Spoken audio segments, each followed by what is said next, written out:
Hi guys, welcome to another episode of DIY with EnnyGeleCraft. And on today's episode, we will be doing the center ruffles. Gele, so stay tuned. All you need is a 2 yard material. Fold your material into two halves, two equal halves, which is 50-50, and that will be your measurement for the style. And so just make sure you fold your material and make sure they are evenly edged before you get started. So for this particular style, you'll be starting your tying from the back. Alright, so you can pick some amount of pleats. I'll be picking like 4 to 5 pleats. Yeah. Alright, so you're going to be basing from the back. Alright, so just in case your muse is having a ponytail hair, you just need to take it to the middle, and then she places her hand behind the back of her head, holding the material to her neck. Alright, then you start with your process. You pick your pleats, the normal follow through method, and make sure your pleat is well and evenly aligned in front on both sides.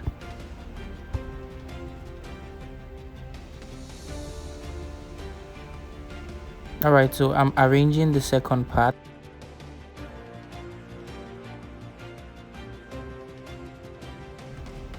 Okay, so make sure you arrange very well, and then you twist. You just take a twist. It's a very simple twist. It's just one material behind the other, then you twist. So you can start with any of the side convenient for you. All you need to do is just pick your ruffles. Just use your thumb to arrange the ruffles and pick.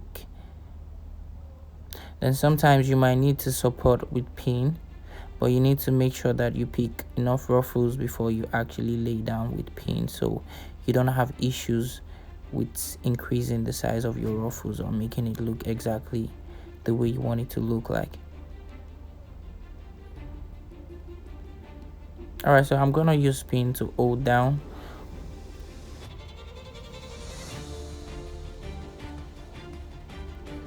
Okay, so I'm going to be holding down the other side to the base, because this is very important. You need to hold down to the base so that you can be able to focus on your ruffles. Then you arrange.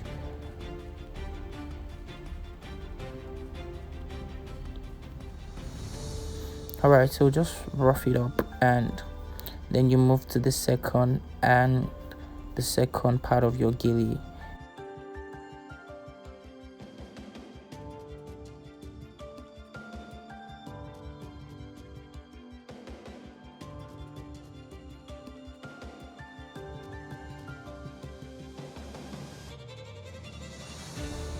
Alright, so on the second part right now, you want to repeat the same thing, which is you need to pin down before you really start picking your ruffles. Just the same simple technique. So after you pin down, then you can easily maneuver your fabrics and pick your ruffles just the way you want them to be. And mind you, you're going to have to balance both sides. So the first side you've actually concluded is not going to be a permanent pinning. You don't have to secure it permanently. You just have to pin it down, then arrange both sides together in order to form the shape that you want.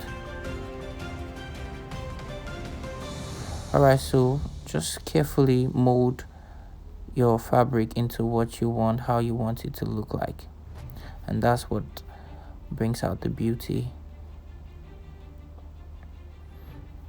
You can also ask your muse to hold down for you just in case the pin goes off, because you're still working on it, so you can expect them to go off sometimes, and you just need your muse to hold down for you.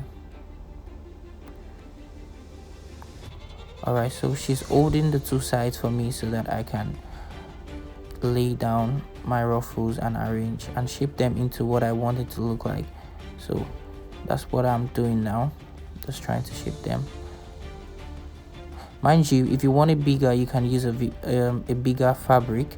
This fabric used is actually a 2 yard gele, which is the smallest size. So you can use 90 inches, which is 2/4. You can use 2.5, depending on how big you want this particular style of gele to look. Alright, and you have it. That is your center Ruffles gele, and it's ready to go.